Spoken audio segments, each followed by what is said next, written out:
اس وقت ہم کوئی 625 لڑکے ہم ٹریننگ کرتے تھے جموں اور کشمیر ملا کے. جی. لداخ کے ہم 5 تھے. جی. آؤٹ آف وہ 625 جو تھے وہ میری جموں کشمیر میں فرسٹ پوزیشن آئی تھی پٹواری میں. اچھا. ہاں. تو اس وقت اکبر خان صاحب ڈویژنل کمشنر تھے، پلوامہ کے تھے وہ. اس نے مجھے وہاں انسٹرکٹر رکھنے کا بڑا کوشش کیا. جی. لیکن میں نے مانا نہیں. جی. پھر بولا چلے جاؤ پھر اپنا لداخ، وہاں کیا لینا ہے تم کو. خیر میں آیا، پھر سیدھا اس کا ڈسٹرکٹ کرگل نہیں تھا، کرگل صرف تحصیل تھی، ڈسٹرکٹ لیہ تھی. تو سیدھا لیہ میں چلے گئے، وہاں جوائن کیا. پھر وہیں پہ 1981 تک میں رہا پٹواری. جی. لیہ میں. پھر ٹرانسفر ہو گیا وہاں سے کرگل. جی. پھر کرگل میں 84 اینڈ تک پٹواری رہا. جی. پھر جناب گرداور بن گیا. گرداور بنتے ہی ہمارے کاچو حسن خان صاحب سوت کے جو ہیں، جو ڈی سی ریٹائر ہوئے، جی. وہ اس وقت صدر قانون ہوا کرتے تھے. ان کی پروموشن ہو گئی نائب تحصیلدار، تو پوسٹ خالی ہو گیا. اچھا. ڈی سی آفس جانے کے لیے ہمارا ریونیو میں کوئی آدمی تھا ہی نہیں. اچھا. کیوں نہیں تھا؟ کیونکہ وہاں کوئی انگریزی جاننے والا نہیں تھا میرے بغیر.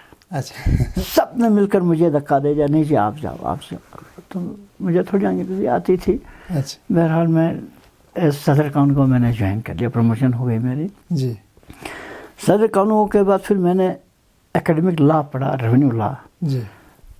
پھر میں نے وہ لا وغیرہ سارے پاس کیے تو میں نائب تحصیلدار بن گیا. اچھا. پھر جب میں نائب تحصیلدار بن گیا تو پھر میری پوسٹنگ سری نگر ہو گئی. جی. پوسٹ یہاں کرگل میں تھا، لیکن کچھ پولیٹیکل ریزنس پہ مجھے یہاں بیٹھنے نہیں دیا. اچھا. ہاں مجھے یاد ہے. خیر میں نے دھکے بہت. پولیٹیکل ریزنس میں آپ سیاسی بھی کچھ؟ نہیں، پولیٹیکل ریزنس میں کسی سیاسی گروپ کے ساتھ بنتا نہیں تھا، کسی بھی سیاسی، چاہے وہ نیشنل کانفرنس کا ہو، نیشنل کانگریس کا ہو، بی جے پی. کسی بی جے پی تو اس کا تھی نہیں. جی. یہی 2 پارٹیاں ہوا کرتی تھی. میں کسی بھی پارٹی سے محبت نہیں کرتا ہوں، آج بھی کسی سیاسی گروپ سے میں محبت نہیں کرتا ہوں. اس لیے میں پوری ڈسٹرکٹ کے لاسٹ کنارے میں بیٹھا ہوں، میں کہیں جاتا بھی نہیں ہوں. جی. برکت علی صاحب کے بارے میں آپ کو بتاتا چلوں کہ برکت علی صاحب ایک تو اچھی شاعری بھی کرتے ہیں، اور اس کے علاوہ برکت علی صاحب جانے جاتے ہیں کیونکہ انہوں نے انڈین آرمی کا مدد کیا جنگ کے دوران ان کو خفیہ راستے دکھائے تاکہ دشمن کو مات دے سکے. اور برکت علی صاحب کو اس بات کے لیے اپریسیشن ملا بھی ہے. ہم آپ کو سرٹیفکیٹ ان کے سامنے دکھا رہے ہیں. برکت علی صاحب آپ بزرگ شخصیت بھی ہیں، تو میں آپ سے دوسرا سوال یہی کرنا چاہوں گا کہ آپ کے دراس جو ابھی ٹاؤن ہے، قصبہ ہے، اس کو کھر کہتے ہیں. جی. تو کھر کیوں کہتے ہیں؟ اس کی کیا تاریخ ہے؟ ایکچولی انور صاحب کیا تھا کہ دراس وہاں کچھ کمرے تھے کھر کے. جی. آج ایڈیٹوریم بنایا ہوا ہے، اصل جگہ وہ کھر کی ہے. ایک چھوٹا سا کھر ہوتا تھا، جب لداخ سے راجہ آتا تھا تو وہاں بیٹھا کرتا تھا. جی. لداخ کے راجے کی 2 بیویاں ہوا کرتی تھی یہاں دراس میں. جی. ایک کسبو ڈوکس آپ نے دیکھا ہوگا، شاید آپ کو معلوم نہیں ہوگا. ایک لموچن کی طرف دریائے دراس کے بالکل ایک دم میں اس طرح سے ایک یہاں دونوں لیول میں ہیں. ایک رانی یہاں رہتی تھی، ایک رانی یہاں رہتی تھی. اچھا. راجا کے. جی. تو وہ جب آتا تھا تو اس گھر میں بھی بیٹھتا تھا. اچھا. وہاں پہ کچھ کمرے بعد میں بھی تھے، جب ہم پڑھتے تھے اس وقت بھی وہاں کچھ کمرے تھے. گھر کی طرح تو نہیں تھے وہ. اچھا. گھر کی طرح نہیں تھے، لیکن وہاں پہ کچھ گھر مینس محل کی طرح ہی تھے، کچھ کمرے تھے وہاں پہ جب آپ بچپن. جی جی. اور اس کے بتایا جاتا ہے کہ اس کے کچھ فوٹوز بھی ابھی بھی ہیں. ویسے میرے خیال میں ضرور ہوں گے. آثار قدیمہ والوں کے پاس ہونے چاہیے ویسے تو یہ ساری چیزیں. جی. لیکن جتنی میری یادداشت ہے، میری عمر 65 سال ہو گئی. 65 سال میں ہم نے وہی کمرے 4-8 دیکھے، بس اس سے زیادہ کچھ نہیں دیکھا. اچھا. دراس کے لوگوں کو مطلب کیونکہ ہسٹورینس اور جو ریسرچرس ہیں وہ لوگ لکھتے ہیں کہ آپ کرایہ کش ہوا کرتے ہیں، کیونکہ کرایہ کش مینس جو پونیز لے کے، جو کھچر لے کے یا گھوڑے وغیرہ لے کے سامان کو یہاں سے وہاں لے جاتے تھے. کیونکہ ہمارا یہ سلک روٹ کا ایک حصہ رہا ہے، اور یہاں سے سنٹرل ایشیا سے، ترکی سے اور دوسرے جگہوں سے ٹریڈرز کا، تجار کا آنا جانا رہا ہے. تو اس سلسلے میں آپ کی کیا یادیں ہیں؟ آپ اس سلسلے میں آپ نے لوگوں سے سنے؟ ہمارے بزرگوں کا کہنا ہے، ہمارے بزرگوں کا کہنا ہے کہ یارکن وغیرہ سے اس وقت کافی تجارت ہوتی تھی جی، جب یہ 47 سے پہلے کی بات ہے، جب نہ ہندوستان تھا تو نہ پاکستان تھا، دونوں مل کر ایک ہندوستان تھے جی، تو اس وقت وہاں سے وہ یارکندی ہر بولتے ہیں ہم ان کو، ہیں جی، یارکن والے آتے تھے، وہ حج کو بھی جاتے تھے، تجارت کے لیے بھی جاتے تھے، تو ان کا جو سامان وغیرہ یہاں سے سری نگر سونمرگ تک پہنچانا، پھر واپسی پہ وہاں سے کرگل تک پہنچانا، یہ دراس والوں نے کافی ان ایام میں ان لوگوں کی خدمت ضرور کی ہے۔ تھوڑا بہت وہ پیسہ بھی دیتے تھے، مزدوری تھی، لیکن مزدوری کو دیکھ کر کون جاتا تھا زوجیلا میں اس وقت، جب کہ روڈ بھی نہیں تھا، جب کہ کوئی مشینری نہیں تھی، جب کہ کوئی کمیونیکیشن نہیں تھی، بالکل، تو لیکن دراس والے جاتے تھے۔ جی، دراس والے جنوری میں بھی زوجیلا سے پیدل چلتے تھے، فروری میں بھی چلتے تھے، بہت سارے انسیڈنٹس بھی ہو گئے، ایولانچ پرون ایریا تھا تو بہت سارے دراس والے، کافی میرے خیال میں شاید 70 آدمی دراس والے ایولانچ کے نظر ہو گئے ہیں۔ زوجیلا نیچے جو پلیٹو ہے وہاں بھی کچھ 37-38 آدمی ہیں، اس سے آگے جو آج وہ ٹنل کا جو اس دراس والا سرا ہے وہاں پہ بیچ میں ایک اونچا سا ٹیلا ہے، اس ٹیلے کے اوپر بھی وہاں قبرستان ہے، وہ بھی وہیں ایولانچ والے جو ہیں، وہ جو ایولانچ کے زد میں آ گئے ان کو وہیں دفن کیا ہے۔ تو دراس والے کافی جفاکش لوگ تھے، وہ چلتے رہتے تھے۔ جی، جب زوجیلا کی بات آ ہی گئی ہے تو ایک سوال یہ بھی کرنا چاہوں گا کہ آپ درہ زوجیلا سے آپ نزدیک ہیں، اور درہ زوجیلا میں آپ کا آنا جانا رہتا ہوگا یہاں کے لوگوں کا، تو آپ لوگوں نے بہت مشکلات دیکھے ہوں گے، آپ کی کچھ یادیں زوجیلا سے بھی جڑی ہوں گی؟ زوجیلا کو میں اتنا قریب سے جانتا ہوں، شاید میرے خیال میں مجھ سے زیادہ زوجیلا کو کوئی نہیں جانتا ہوگا، جی، اس لیے کہ 99 کی جنگ کے بعد 2 موسم میں مجھے زوجیلا آپریشن کے لیے بالکل ڈیوٹی دینی پڑتی تھی، سرکاری طور، کیونکہ میں 9 اسلحہ دراز تھا۔ ایک تو مارچ اور اپریل میں، جی، دوسرا جب یہ روڈ بند ہوتا ہے نومبر میں، اس وقت تو بہت ساری کہانیاں ہیں، بہت سارے، ہم پیدل گئے، جب وہاں 650 آدمی مر گئے ایک دفعہ، یہ کوئی 86 کی بات ہے، اس وقت میں صدر کانگو تھا، وہ لاشیں نکالنے کے لیے، پھر اس کے بعد تو ایک ایکسپیرینس ہو گیا، ہر سال جب آدمی اس کے ساتھ لڑتے رہتا ہے زوجیلا کے ساتھ تو ایک ایکسپیرینس بن جاتا ہے۔ پھر خیر کافی مشکلات ہم نے برداشت کیے، کافی تکالیف برداشت کی، لیکن اوپر والے نے ہمیں بھی بچایا اور ان لوگوں کو بھی بچایا جن کی مدد کر کے ہم نے ان کو زوجیلا آر پار کر دیا ایسے موسم میں۔ جی، کم سے کم 2-3 فٹ برف بھی تھی، اوپر سے ٹھنڈ بھی تھی، اتنی مشکلات میں بھی ہم نے لوگوں کو اسی طرح سے زوجیلا کے حوالے نہیں کیا، بلکہ ان کو کراس کر کے گھر پہنچا دیا۔ جی، بہت دفعہ۔ ایک دفعہ میں آپ کو بتاؤں گا، یہاں لیہ سے ڈاکٹر دین محمد تھے ڈپٹی کمشنر کرگل میں، میں 9 اسلحہ دراز تھا، ایبزیکٹلی کچھ 122 گاڑیاں پھنس گئی۔ اب دراز میں پھنس گئی تو سارے اس کے ساتھ تو لیبرز بھی تھے، یہ جو جانے والے یہ بہاری وہاری یہ سب بھی تھے، تو انہوں نے آ کر چلایا زندہ آباد مرزا آباد میرے دفتر کے سامنے دراس میں۔ اب میرے پاس تو کوئی اتنا ارینجمنٹ تھا نہیں ریلیف اینڈ ریہیبلیٹیشن کا، تو میں کیا کر سکتا تھا۔ پھر میں نے ایس ایچ او کے ساتھ مشورہ کیا، میں نے بولا یار ایک چکر ہم زوجیلا کا مار کے آئیں گے، دیکھیں گے زوجیلا ہوا کیا۔ حالانکہ گورنمنٹ نے بند کر دیا تھا، بالکل سرکاری طور زوجیلا بند ہو گئی تھی سڑک۔ پھر میں نے سوچا چلو دیکھتے ہیں، تو انہوں نے بھی میرا بڑا ساتھ دیا، وہ بھی چلے گئے، محمد شفیع ان کا نام تھا، انسپکٹر تھا۔ ہم زوجیلا چلے گئے تو 1 فٹ برف تھی، ہم نے سوچا یار اتنے آدمی پڑے ہوئے ہیں، ہم ان سے صاف کروائیں گے، یہ ساری کانوئی کو چھوڑ دوں گا میں۔ تو اس نے کہا ڈی سی صاحب اور ایس پی صاحب سے پوچھنا پڑے گا۔ میں نے بولا یار ڈی سی صاحب ایس پی صاحب کو پوچھتے بیٹھنے تک وہ پوچھیں گے ڈویژنل کمشنر سے، کیونکہ ڈویژنل کمشنر آرڈر کرتا ہے بند کرنا اور کھولنے کا۔ تو وہ گورنمنٹ سے پوچھے گا، تب تک 15 دن میں یہ سارے مر جائیں گے ادھر نیابت کے گراؤنڈ میں۔ تو پھر ہم نے کیا ان کی مدد کیا۔ بولا پھر کیا کریں گے؟ میں نے بولا آپ ایک کام کرو، ہم ان کو چھوڑ دیں گے، پہلے آج جا کے ان کو بتا دیں گے دراس میں کہ آپ سارے بیلچے جتنے دراس بازار میں خرید لو، ہم آپ کو کریں گے کچھ بندوبست، لیکن بات دراس کے اندر ہی، باہر نہیں۔ دوسرے دن ہم ان کو لے کر گئے کوئی 100, 150, 200 آدمیوں کو، 0 پوائنٹ سے پانی ماتھا تک بالکل صاف کرایا، جی وہ 1 فٹ برف بالکل سڑک نکال دیا, نیچے پتھر نکالے انہوں نے. جی اس دن ہم واپس آئے, اس دن نہیں چھوڑا. جی پھر دوسرے دن یہاں میں نے لکھتانگ سے میں نے بولا یار 50-60 بوری مٹی بھر دو ٹرکوں میں. جی ہر 10 ٹرک کے پیچھے ایک ٹرک میں مٹی بھر دیا, 10 بوری 10 بوری. اچھا آگے آگے ہم 2, میں اور SHO, پیچھے. اللہ دیکھو جب انسان کی نیت ٹھیک ہوگی اللہ کامیابی دیتا ہے. چھوڑ دیا, ساری کانوائی چلی گئی. اچھا لاسٹ گاڑی کا میں نے نمبر نوٹ کر کے آ گیا دراس.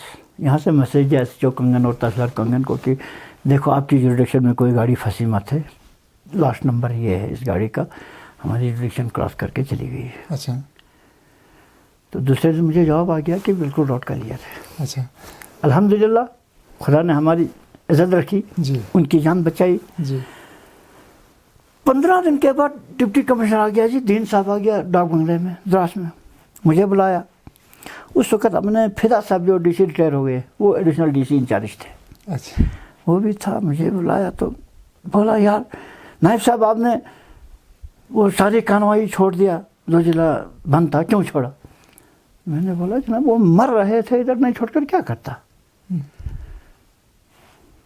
بولتا مجھے پوچھنا تھا. میں نے بولا جناب ان کو میں یہاں رکھ کر کیا کرتا, آپ کو کیا پوچھتا؟ نہ ہمارے پاس ان کو کھانے کا کوئی انتظام, نہ پہننے کا, نہ بیٹھنے کا کوئی انتظام. تو میرے پاس آپ نے کون سا ریلیف ریفیلیٹیشن کا کچھ انتظام رکھا تھا, تو میں ان کو کم سے کم 10 دن 15 دن رکھ لیتا, آپ سے پوچھ لیتا. اچھا میں بڑا بولنے والا آدمی ہوں جناب پہ. تو انہوں نے بولا نہیں جی آپ بہت نالائق آفیسر ہیں, یہ ورڈز تھے ان کے. اچھا آپ بڑے نالائق آفیسر ہیں. تو اتنے میں فدا صاحب نے کہا نہیں سر, ایسا افسر تو ڈسٹرکٹ میں نہیں ہے. آپ نے یہ بات تو ٹھیک نہیں کہی, یہ فدا صاحب کی ان کے ورڈز تھے. تو خیر یہ DC تھا, میں 9th تحصیلدار تھا, میں نے کچھ نہیں کہا. تو اس نے مجھے گیٹ آؤٹ کر دیا, گیٹ آؤٹ, باہر جاؤ. میں چلا گیا باہر, چلے گیا باہر. میں نے برداشت کیا. 15 منٹ کے بعد پھر بلایا. تو تب تک شاید فدا صاحب نے اس کو ذہن نشین کرایا ہوگا. بولا یار کام تو آپ نے اچھا کیا, لیکن مجھے کیوں نہیں پوچھا؟ مجھے لگ گئی گولی کی طرح سے اس کی وہ بات. میں نے پہلے برداشت کیا تھا, پھر ریپیٹ کرنے سے مجھے غصہ آیا. میں نے بولا آپ کو پوچھ کے آپ کیا کرتے؟ آپ کھول سکتے تھے زوجیلا, آپ اتنے آدمیوں کو راشن دے سکتے تھے, تو 15 دن تک کیوں نہیں بھیجا؟ میں نے بولا آپ ڈویژنل کمشنر کو پوچھتے, 15 دن لگ جاتے. ڈویژنل کمشنر گورنمنٹ کو پوچھتا اور 15 دن مہینے میں یہ مر جاتے. میں نے بولا آپ لکھو گورنمنٹ کو میں نے غلط کام کیا. زوجیلا گورنمنٹ نے بند کرنے کے بعد بھی میں نے کم سے کم 1,500 آدمیوں کی جان بچائی, ان کی ٹرکیں بچائی. گورنمنٹ آپ کو ایوارڈ دے گا, مجھے پھانسی پہ چڑھائے گا, اب لکھ دو جو مرضی ہے. میں نے بولا دین صاحب آپ کو معلوم نہیں ہے, آپ, یہ میرے ورڈز تھے. اچھا میں نے بولا آپ ایڈمنسٹریشن میں نئے آئے ہیں, میں تو اس اسٹیبلشمنٹ میں ایڈمنسٹریشن کے میں بورن ہوا ہوں, پیدا ہوا ہوں بچپن سے ریونیو میں. جی تو ہم اس وقت جب کسی کی جان پر آ جاتی ہے, ہم قانون کو فی الحال جیب میں رکھ لیتے ہیں اور اپنی حکمت عملی سے کام لیتے ہیں. یہ میری حکمت عملی تھی, میں نے چھوڑ دیا. جی میں نے آپ کو نہیں پوچھا. جی حاجی صاحب, آپ کی عمر تو تقریباً 65 سال ہے شاید آپ کی عمر. ایسا تو آپ کو شاید, لیکن آپ نے سنے ہوں گے کہ جب پاکستانی فوج کرگل میں آئے اور قبضہ کر لیا, تو اس کے بعد ہندوستانی فوج کو دوبارہ کرگل میں آنے کے لیے دراس والوں نے پونیس کے ذریعے ان کو کیا بولتے ہیں, کچھ وہ بوری وغیرہ وہ سارا دے کے ان کو لایا. تو اس سلسلے میں آپ نے 47 کی بات آپ کر رہے ہیں. 47 کی بات کر رہا ہوں. بالکل 47 میں کیا ہوا جو ہم نے سنا. جی 47 میں یہاں پورا زوجیلا کے جو دونوں نیچے نالا ہے, اوپر دونوں ٹیکریوں میں پاکستان کی پوسٹ ہے. جی وہاں پہ نیچے پھر شیخ عبداللہ صاحب نے ہندوستان سے فوج منگائی. تو ان کو جو نیچے پلیٹیو ہے اس کا زوجیلا کا, جی نیچے بالتل میں, وہاں ان کا کیمپ لگ گیا. وہ نلگراٹ والوں کی زمین تھی. اب یہ بڑی لمبی چوڑی کہانی ہے, کیونکہ وہ فیصلہ بھی میں نے کیا تھا جب میں کنگن کا تحصیلدار تھا. جی جی پھر وہاں بیٹھے تھے, تو وہاں سے اوپر سے فائرنگ کر کے ان کو نکلنے بالکل نہیں دیا, انڈین آرمی کو. اس کو سکھ ریجمنٹ تھی. تو وہاں ایک لوکل آدمی تھا نلگراٹ کا. آپ نلگراٹ جاتے ہوئے یہاں سے جب نلگراٹ گاؤں میں پہنچ جائیں گے تو دائیں سائڈ کو ایک بورڈ دیکھیں گے, محمد اسماعیل MVC لکھا ہوگا اس میں, مہاویر چکر. اچھا. اس آدمی نے اس سکھ ریجمنٹ کے کرنل کو راتوں رات نالے سے نکالا اور اوپر زوجیلا ٹاپ پر پہنچایا. سویرے پہنچ گئے وہ, پاکستان والوں نے دیکھ لیا, کرنل کو گولی مارا تو کرنل ڈیتھ ہو گیا. اس آدمی کو زندہ پکڑا. اب یہ کرنل کی ڈیتھ باڈی لے کر واپس جانا چاہتا تھا, اس کو زندہ پکڑا اور پکڑ کے لاکھ کے دراز میں اس کی زندہ آنکھیں نکالی. اس کا نام محمد اسماعیل تھا. یہ سٹوری جب میں نے ادھر گورنر اس وقت جو انن وہرا صاحب تھا اس کو سنایا تھا, تب جا کر وہ بات آؤٹ ہو گئی, تو وہاں وہ بورڈ لگ گیا, نہیں تو پتہ نہیں تھا کسی کو بھی. اچھا. سمجھے. جب یہ سارا کچھ ہو گیا تو اس کی بیوی کا نام تھا لیلا. جی. وہ بیچاری ان پڑھ تھی, صرف بلتی زبان بولنا آتا تھا اس کو, نہ اردو آتی تھی, نہ کشمیری, نہ ہندی, نہ انگریزی, کچھ نہیں آتا تھا. تو اس کو لے لیا آگے دہلی راشٹرپتی بھون میں. جی. مہاویر چکر لینے کے لیے. اچھا. اب اس کو وہاں فرسٹریشن ہو گئی کیونکہ وہ بیچاری کچھ جانتی نہیں تھی, کچھ پہچانتی نہیں تھی. ایک بڑے ایسے دربار میں جب ایک ایسا ادنا آدمی پہنچ جاتا ہے تو نیچرلی فرسٹریشن ہو جائے گا. بہرحال جو کچھ بھی ہوا, بعد میں اس کو مہاویر چکر دیا. ڈاکومنٹ آج بھی ہیں ان کے پاس, وہ لے کر آ گئی. پھر بعد میں وہ پاگل ہو گئی. جی. پاگل ہو کر وہ مر گئی. پھر اس نے شاید کسی آرمی آفیسر کو اس وقت دے دیا وہ مہاویر چکر کا وہ جو ہوتا ہے تقمہ, وہ ماڈل جو تھا وہ دے دیا. جی. اب تو ان کے پاس صرف ڈاکومنٹ ہی رہے. جی. ان لوگوں کی وہ زمین تھی یہاں پہ ان کو حق نہیں ملتا تھا. جی. میں نے حق دلایا ان کو. اچھا. وہاں پہ جی. زوجیلا میں. اس کے بعد جب پھر دراز تک پھیل گئی پاکستان کی آرمی, سسپول تک پہنچ گئی. پاکستان کی فوجی جو ہے وہ اس کے سسپول میں بھی پہنچی تھی. جی. پھر اس کے بعد ہمارے ہی لوگوں نے وہاں سے زوجیلا سے انڈین آرمی کو گھوڑوں پہ بوجھ اٹھا کر ان کے جو سامان جو بھی تھا وہ سارا نکالا, کیونکہ اس کا روڈ تو تھا نہیں. دراز پہنچایا. دراز پہنچانے کے بعد پھر اچھے جگہوں میں, جہاں دراز کا جو ہیڈ کوارٹر ہے وہاں پہ, ادھر لکتھانگ میں اور بھی چند جگہوں میں انہوں نے کیمپ لگایا, بیٹھ گئے. پھر لوگوں کو پیسے شیشے بھی دیے. پھر جتنے پاکستانی لوگ تھے وہ بھاگ گئے. اچھا. کیوں بھاگے؟ ان کے پاس نہ تو امنیشن تھا نہ تو راشن تھا. اچھا. اس لیے وہ بھاگ گئے. اگر یہ دو چیزیں ہوتی تو ہو سکتا ہے پتہ نہیں وہ نہ بھاگے ہوتے. اچھا.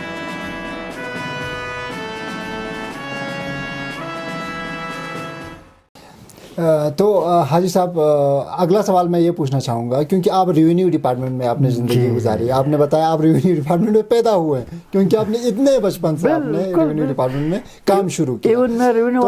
میں سوال یہ کرنا چاہوں گا حاجی صاحب کہ ہمارے یہاں جو ریونیو ریکارڈز بنے ہیں, کیونکہ پارٹیشن کے بعد بھی بہت کچھ ہوا, تو ریونیو ریکارڈز جو بنے ہیں وہ پہلی بار کب بنے ہیں؟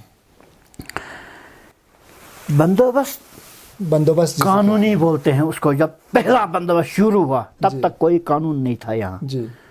پوری جے میں نہیں تھا. جی. بندوبست قانونی بولتے وہ 1958 بکرمی میں ہوا. اچھا. 1958 بکرمی میں شخصی راج تھی. جی. ہر ایک گاؤں کے لیے ایک پٹواری, ایک گرداور, ایک نائب تحصیلدار. 1958 بکرمی, آج 2079 بکرمی ہے. اچھا. 120 سال پہلے کی بات میں کر رہا ہوں. پھر اس 1958 بکرمی میں جتنی غلطیاں ہو گئی تھیں ان سے 1965 بکرمی میں اس کو امینڈمنٹ کیا, ترمیم بندوبست کیا. جی. وہ بالکل 100% صحیح کیا ہے. اچھا. ہاں 100% صحیح ہوا ہے. اب آج بھی بندوبست کرتے ہیں, آج کرتے ہیں ETS کے ذریعے سے, الیکٹرانک ٹوٹل اسٹیشن کے ذریعے سے کرتے ہیں. میرے خیال میں کیا کہوں گا, اب یہ گورنمنٹ کی مرضی ہے, ورنہ یہ کام بکواس ہے. اور کیونکہ میں نے بہت ساری جگہوں میں پڑتال کیا ہے اس کا. جی. ہاں, اس بندوبست کا. جی. کہیں بھی ٹھیک نہیں ہے. قبضہ آپ کا ہے, ریکارڈ میں میرا نام چلتا ہے. موقع پر گھاس چرائی دکھاتا ہے, وہاں سکول بنا ہوا ہے. ہماری ہی بات نہیں، گاندربل میں بھی میں نے وہاں بھی پڑتال کیا جب میں تحصیلدار کنگن تھا، head quarter assistant to D C Ganderbal تھا، میں نے پڑتال کیا 2 جگہوں، کہیں بھی صحیح نہیں ہوا جو آج بندوبست کرتے ہیں ATS کے ذریعے سے۔ وہی ٹریڈیشنل میتھڈ جو تھا وہ سب سے بہترین میتھڈ تھا۔ آج بھی اگر کوئی میری بات مانتا ہے تو میں ریکمینڈ کروں گا کہ اسی طرح سے ہونا چاہیے۔ اب آپ کو میں ایک بات بتاؤں گا، آپ کرگل بازار کو لیجیے، کیا کرے گا ATS؟ وہاں ایک مالک نے 50 آدمیوں کو بھیجا ہے، ان 50 نے اور 50 کو بھیجا وہیں رقبہ، کیا کرے؟ کسی کے پاس کوئی ڈاکومنٹ نہیں ہے۔ کرگل کے دکانداروں کے پاس کسی کے پاس ڈاکومنٹ ہے کہ یہ میری دکان ہے؟ کوئی ڈیمارکیشن ہو سکتی ہے اس کی؟ ایون کرگل میں تو لٹھا ہی نہیں ہے۔ اسی طرح سے بہت ساری جگہ جہاں نہ لٹھا ہے نہ ریکارڈ ہے۔ اب پٹواری بھی ڈر کے نہیں جاتے ہیں، آج موقع پر گاؤں میں کھیت پر گرداوری کرنا ہوتا ہے، کھیت پر کس کا کھیت ہے، کس نے کیا بویا ہے، کیا ٹھیک ہے، بردی برآمدی مت ہوئی ہے، یہ ساری چیزیں دیکھنے کی ہوتی ہیں۔ پٹواری ڈر کے نہیں جاتے ہیں کیونکہ وہاں اب 10-20 سال سے کبھی گرداوری ہوئی نہیں ہے تو موقع پر کلیش ہونے کا خطرہ ہے۔ جب کلیش ہو جائے گا تو پٹواری بیچارے کے پاس وہ طاقت نہیں ہے جو فیصلہ کر سکے۔ میں نے اپنی سروس میں جو گرداوری کی ایز پٹواری ایز گرداور، میں نے کھیت پر کیا۔ ہاں، میرے پاس وہ صلاحیت تھی، میں 2 آدمی کا فیصلہ جھگڑا تو کیا اگر کچھ بھی ہوگا میں فیصلہ کر سکتا تھا۔ جو آپ نے لاٹھا ورڈ کا استعمال کیا، میں نے پہلے بھی سنا ہے، لاٹھا رس پہ پورا وہ ہوتا ہے، بالکل وہ کیا ہوتا ہے؟ وہ تھوڑا سا صحیح سے سمجھائیں۔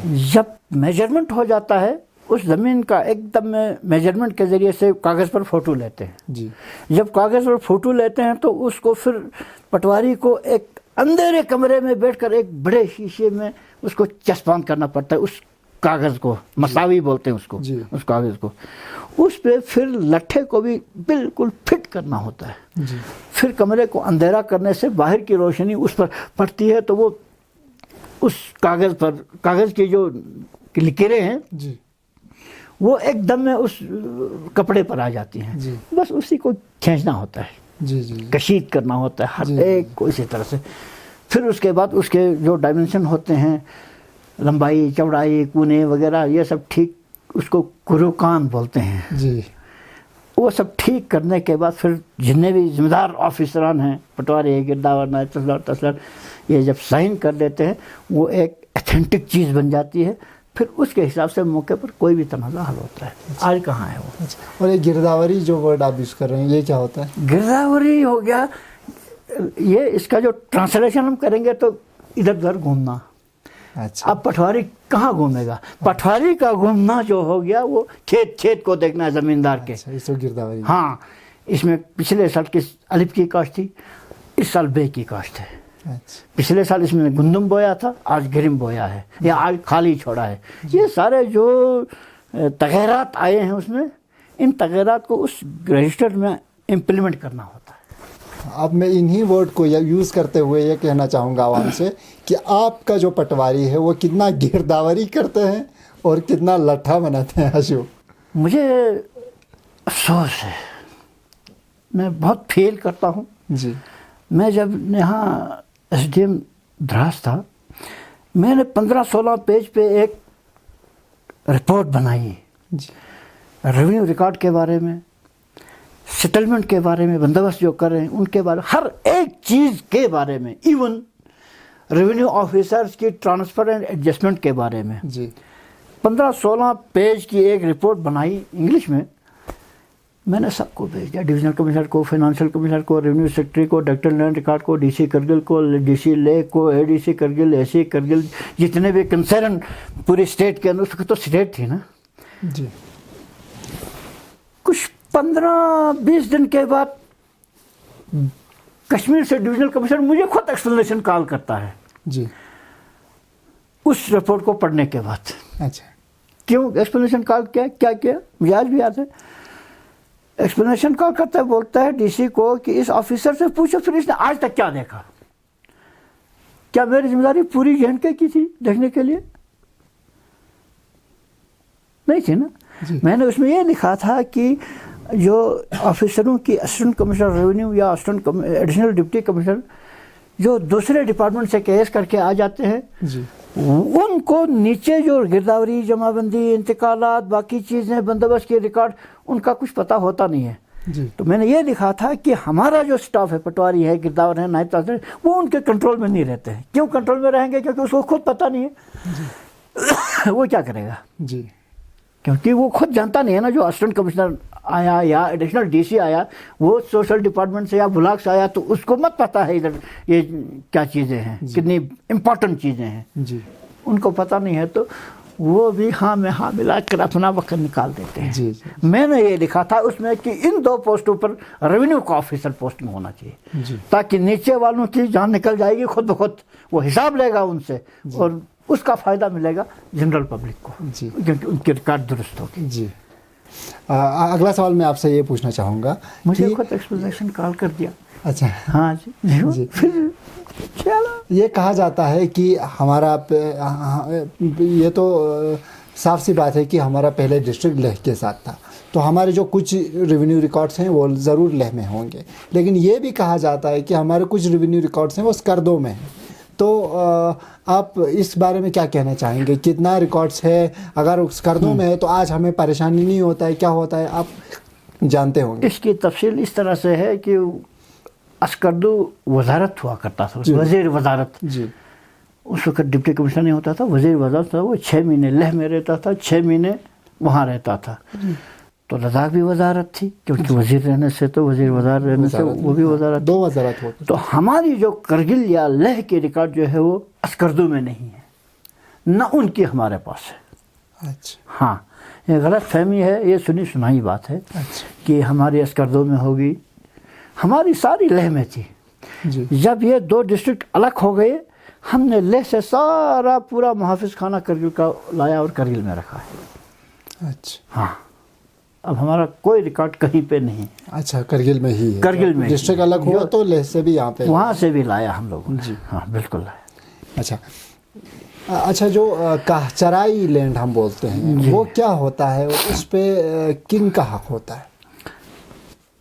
کاہچرائی 2 قسم کی ہے، میں آپ کو بتاؤں گا. جموں اور کشمیر میں وہ میجرڈ لینڈ ہوتی ہے، اس کا بندوبست میں میجرمنٹ کیا ہوا ہوتا ہے، ریکارڈ مال میں اس کا اندراج ہوتا ہے. جی. لداخ ریجن کے لیے میجرڈ کاہچرائی کہیں نہیں ہے. یہ جتنے بھی اونچے اونچے پہاڑ ہیں، یہ ہماری کاہچرائی ہے.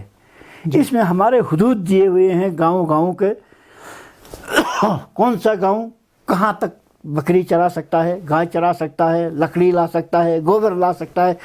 ہمارے پہاڑوں میں ہوتے ہیں، گھاس ہوتی ہے. مثلا ہمارے دراز کے پہاڑوں میں پرنگوس ہو، گھاس ہوتی ہے. وہ اپنا اپنا یہ کر کے ہوتا ہے. اچھا، اس میں بھی میجر بالکل نہیں ہے، پوری لداخ کے اندر نہیں ہے، جس میں کرگل بھی شامل ہے. جی، کہیں بھی میجر نہیں ہے کاہچرائی. ہم چراتے ہیں کھلے میں. جی. اور یہ کہا جاتا ہے کہ ہمارا جو ریکارڈ ہے، ریونیو ریکارڈ ہے، وہ اردو لینگویج میں ہے. بالکل. اور ابھی ریسنٹلی ایک وہ آیا کہ جو آپ کا پٹواری ہوگا اس کے لیے اردو ابھی ضروری نہیں ہے. تو جب ہمارا ریکارڈ اردو میں ہے اور پٹواری کے پاس اردو نہیں ہے تو اس سے کیا اثرات مرتب ہو سکتے ہیں؟ میرے خیال میں جنرل پبلک کے لیے، دیکھیں پٹواری کو تو تنخواہ مل جاتا ہے. جی. جنرل پبلک جو ہے سفر کرے گی. جی. کیونکہ یا تو ہندی میں یا انگلش میں اس کا ٹرانسلیشن ہونا چاہیے ریکارڈ کا. جی. لیکن اس ریکارڈ کا جو ٹرانسلیشن کرنا اتنا آسان نہیں ہے. جی. میں کہتا ہوں کہ آج ہمارے محکمے میں کتنا ہی جاننے والا ہوگا، وہ ہمارے اندرونی جو حصص ہوتے ہیں، یکچارم، در، نصف، ان کا حصہ نہیں کر سکتا ہے، تو وہ ہندی میں کچھ کیسے ٹرانسلیشن کرے گا اس کو. جی. یہ تو بہت بادریشن والی بات ہے. جی. یہاں ایسا ہونا چاہیے ٹریڈیشنل میتھڈ سے پوری زمین کا، ہر ایک گاؤں کا، ہر ایک کھیت کا، ہر ایک پلاٹ کا پیمائش ہو، اور وہ پہلے سے ہی ہندی میں بنے، اردو میں بنے، یا انگلش میں بنے، یا انگلش میں بنے. جی. اردو میں تو ہے، اردو میں تو ہے آلریڈی. اردو میں تو ہے، انگلش میں بنے. لیکن جب تک یہ چیز اس طرح سے نہیں ہوگی تب تک آپ 1000 ٹرانسلیشن کرو اس کو، وہ 1001 غلطیاں ہوں گی اس میں. جی.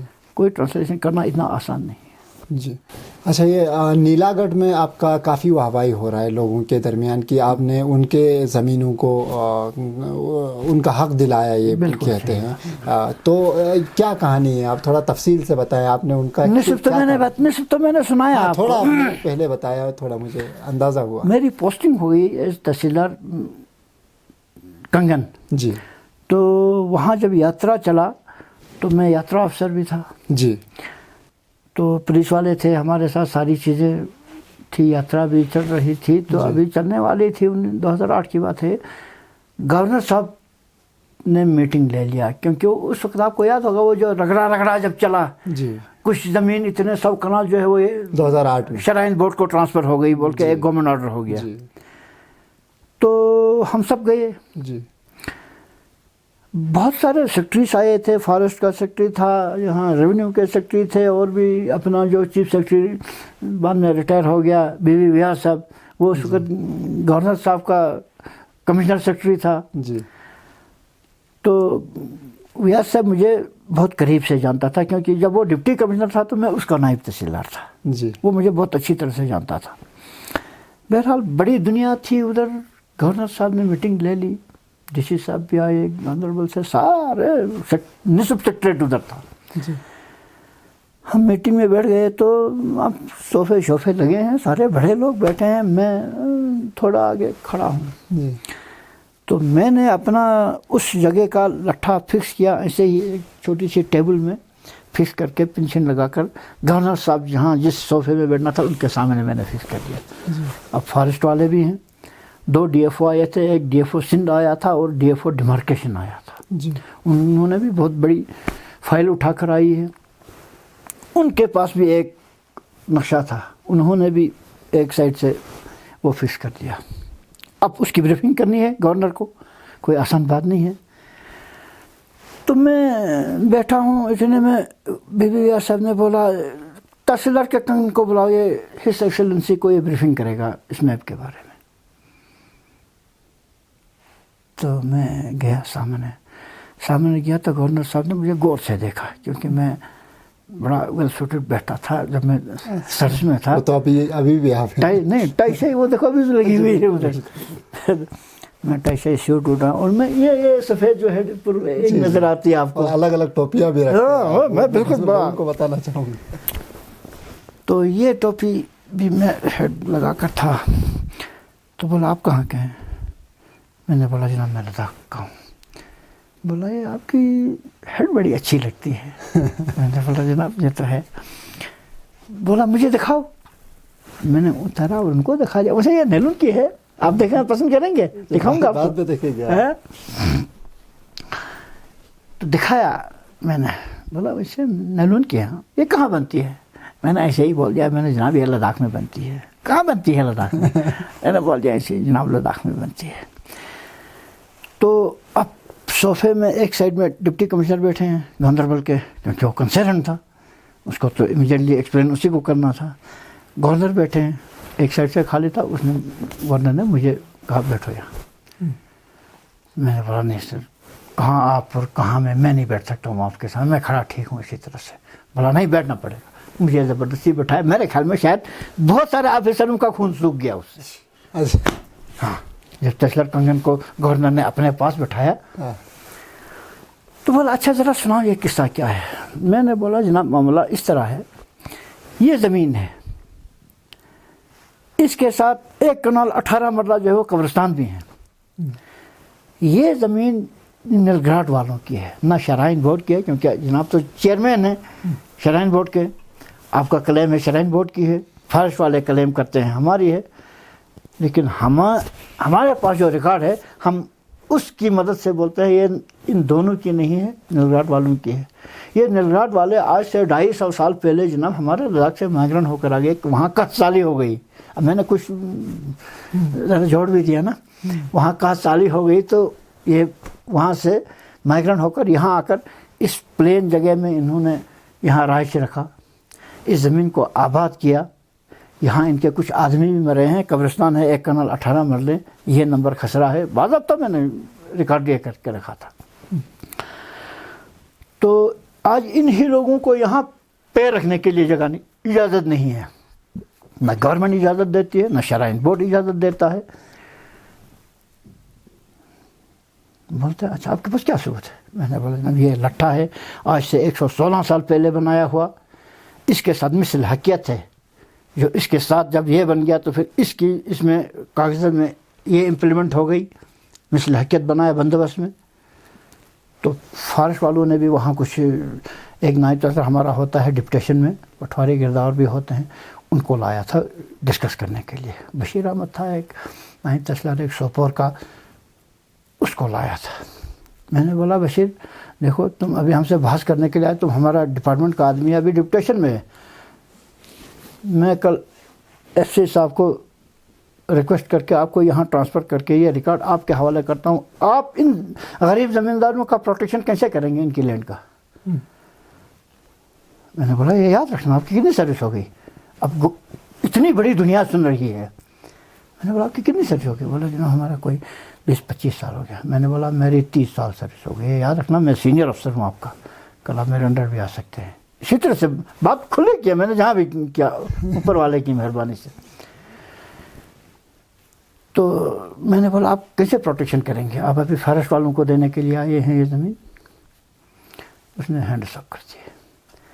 میں نے گورنر صاحب کو بتایا جناب یہ ان کی ہے. جب یہ یہاں پہ بیٹھے تھے تو اس سائڈ سے اور اس سائڈ سے دونوں طرف سے ایولانچ آ گیا، ان کے 2-3 گھر دب گئے، 5-6 آدمی مر گئے، تو یہ ڈر کے نیلگراٹ بھاگ گئے، وہاں آج بیٹھے ہیں.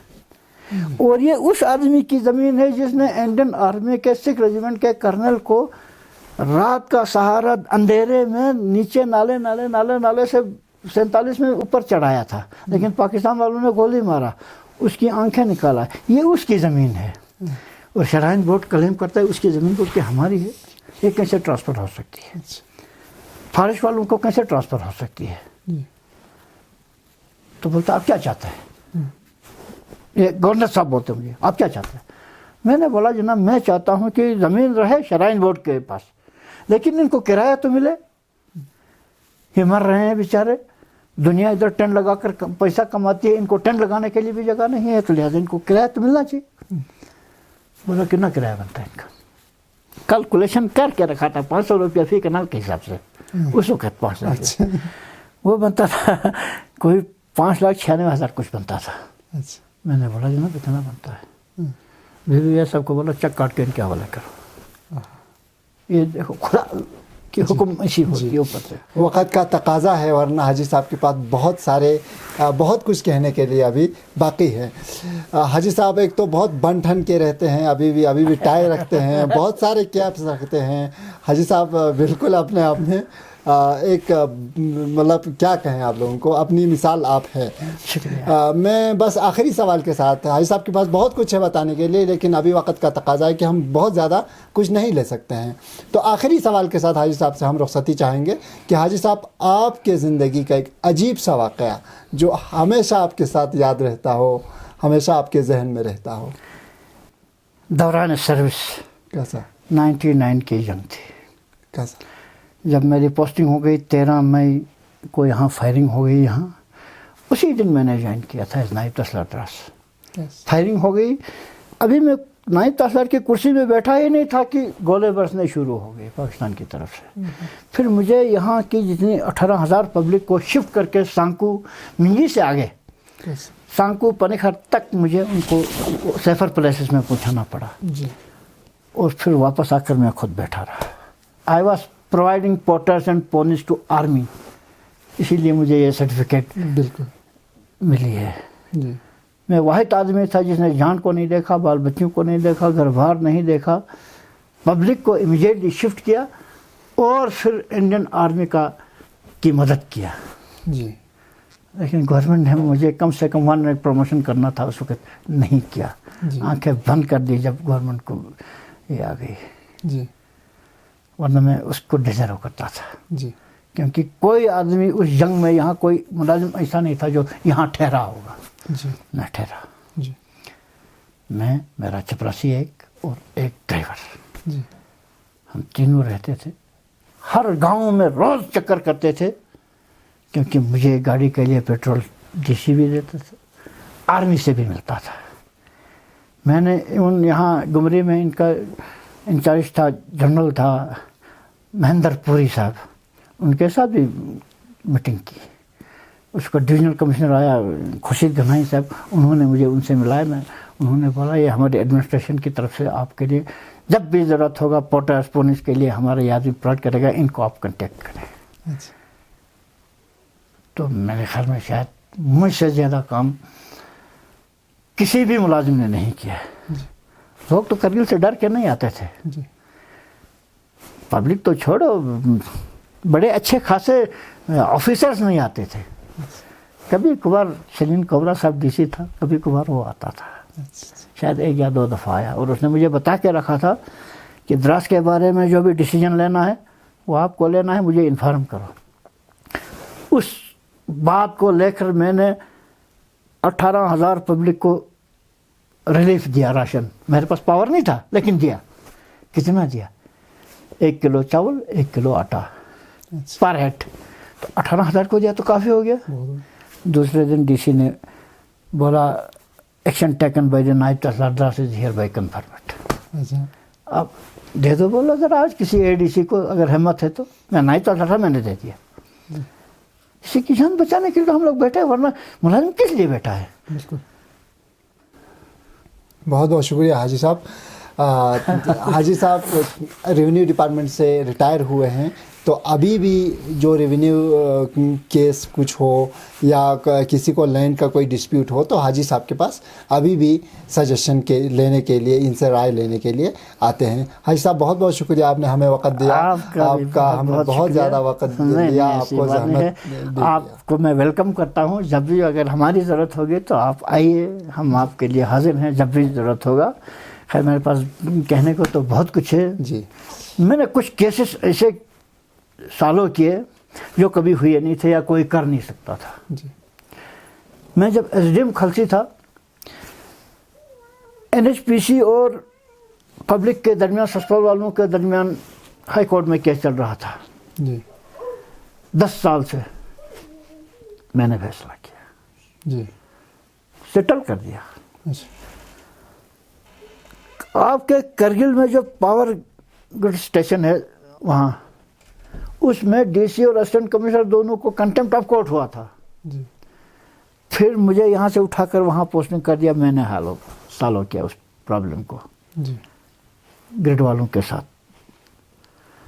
ہمارے دراس میں مراد باغ میں اہل تشیع اور اہل حدیث کے درمیان 10 سال سے ہائی کورٹ میں چل رہا تھا قتل گاہ اور عیدگاہ کے بارے میں. جی میں نے فیصلہ کیا. یہاں تک کہ کرگل سے اسلامیہ اسکول والے آ گئے، فیصلہ نہیں کر پائے. آئی کیمٹی والے آئے، فیصلہ نہیں کر پائے. اہل حدیث نے اوپر سے جمعیت لائی، ان کے عالم لائے، فیصلہ نہیں ہوا.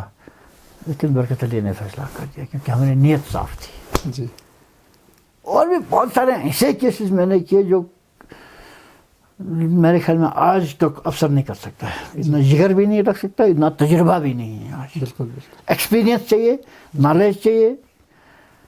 تو اللہ کے فضل سے شاید آج سارے ریونیو والوں کو معلوم ہے، میں ان کو پڑھاتا بھی تھا. جتنے بھی نائب تحصیلدار آج ہیں یہ سارے میرے اسٹوڈنٹ ہیں، لیہ میں ہوں یا کرگل میں ہوں یا کنگن میں ہوں. بہت بہت شکریہ، سب کو پڑھاتا تھا. بہت بہت شکریہ حاجی صاحب. Thank you. روبرو کا یہ ایپیسوڈ دیکھنے کے لیے آپ سب کا بہت بہت شکریہ. یہ ایپیسوڈ آپ کو کیسا لگا اور اگلے ایپیسوڈ میں ہم کن کو مدعو کریں مہمان، آپ کمنٹ باکس میں ضرور لکھیں. اگلے ایپیسوڈ تک آپ کے میزبان انور علی سرپا کو اجازت دیں. خدا حافظ.